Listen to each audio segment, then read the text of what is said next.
Money lessons I learned in 2022. I got 8 of them. Some of these weren't brand new lessons for me, but they really got emphasized and it etched into my brain in 2022. And I need to take action going forward, recognizing these lessons. You should too. Okay, there are 8 of them, no particular order. I captured these over the last couple days, thought I'd share them with you. Let me know if you have different lessons you learned in 2022. So, number one, boy, the crowd can be wrong a lot. So, if you're following what the crowd's doing, what media is telling you to do, people panic. People, oh, it's tomorrow, the end of the world's happening. There's a lot of people on YouTube that says everybody's going to lose all their money in the next 6 weeks. People try to time the market. They say that's going to be bad. It's going to be a recession. Sell everything you got and sit on the sidelines. People think, technology is going to save the world. Remember Kathy Wood and all of her 5 innovations that are converging all at the same time: robotics, blockchain, artificial intelligence, genomics. I can't remember the other one, but all this is going to make this time different. And put all your money in there. Valuations are different. PDE ratios, they're historically around 16, 15 is a good buy. But if it's 100, 200, 500, that's okay because this time is different. Market downturns, oh my gosh, terrify people into taking action. What action should you take? Should you sell everything?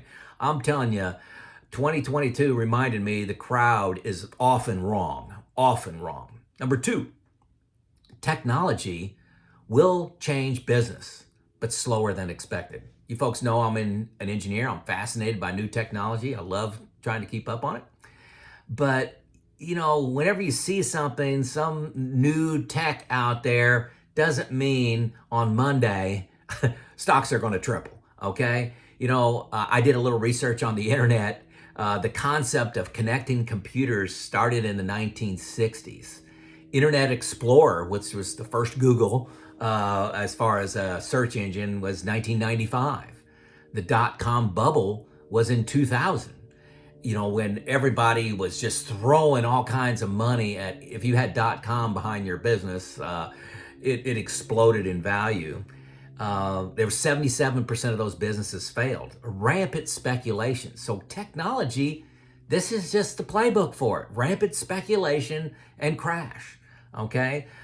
Because it just doesn't happen at the pace you're wanting. There's cool technology out there. Artificial intelligence, very cool. Robotics, blockchain, genomics. I love all this stuff. It will change, but is it going to change things in the next week, month, year, 5 years? Probably not. Probably not. Okay. Number 3, boy, black swan events are real. If you didn't learn this lesson over the last few years, you're not paying attention. You can have a pandemic come out of nowhere. You could have the government shut everything down. You could have a war come up where you thought a country would never invade another country. We're better than that, right? Our ancestors were stupid for going to war. We'll never do anything like that. And just overall policy. Black swan events happen. What are you going to do about it? How do you plan for that in where your money is located? Buckets. Think buckets. This is why I have bucket 1. I can't tell you how many people gave me comments, sent me emails, said how foolish I was to have 4 years of expenses in bucket 1. How foolish I was for that. 2022, nobody's saying that. Nobody, okay? But black swan events are real. What are you doing to prepare for it? Okay, number 4. Doing nothing in a market downturn is hard. Doing nothing is hard. So when the market goes down 30% and you just gut it out, you just keep on going, it's hard. I naturally have a bias for action. So many people want to, have a loss aversion. So, hey, if the market's down 20%, it could go down 40, could go down 100. you know, let's sell everything and wait and see. So doing nothing has been proven to be the best thing for most of us, but it's very hard to do nothing. Number 5, recency bias. Boy, when I think of recency bias, you know, these are when I'm talking to my kids, even friends, family, you know, they're not familiar with bear markets happening and happening for longer than a couple months. That just doesn't happen because it hasn't happened since, you know, 2009. So we only remember, you know, the recent past. Also, another one that I think is going to be big, maybe I'll refer to this in a video a couple years from now, is everybody thinks large cap US, S&P 500 stocks, they always win. Yeah, if you look at the last 20 years, they've been great. Well, let's start looking at other decades. Look at the 90s, 80s, 70s, 60s. You know, zoom out just a little bit.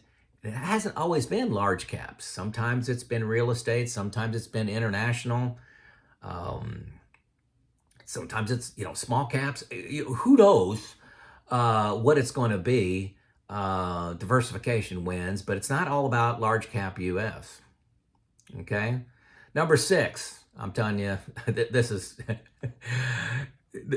this should be in everybody's mind. It's never different this time. Valuations don't matter. Technology is going to make a difference this time. There's never been a time in history like this. If anybody ever says it's different this time, you know, run the other way because it's never different this time. Number 7, inflation is a big deal. I'll tell you, this has been a soft spot for me. Inflation, it's, you know, recency bias. It's been 2-3%. Yeah, I was alive in the late 70s, early 80s when inflation was worse, double what it is now, nearly double. But it's a big deal. When you start getting 10% inflation, you need to start factoring that into your plan. And I was a little light on that in my planning. You know, I put 3 or 4% worst case inflation. I'd never, I wonder if anybody had 10% worst case on inflation inside of their plan. Inflation is a big deal. And number 8, I knew this for myself, but one of the things that shocked me in 2022 is I've interacted with, let's say, 1,000 people through comments, through phone calls, through discussions that I'm involved in think tanks. So many people do not focus on taxes. I found out I'm kind of an anomaly, that I think taxes are a real big deal. I think they're the number one expenses in my retirement, and I spend a lot of time trying to understand my taxes and minimize my taxes. And the vast majority of people just like, oh, taxes, I'll pay whatever I'm due. And they don't have any of that forethought about little tweaks you can make now to save you tens, if not hundreds of thousands of dollars down the road. So that was drilled into my head this year because of you, because of the audience and the lack of attention. So you guys need to be focused on taxes. And send me a comment if you need some help on how to deal with that.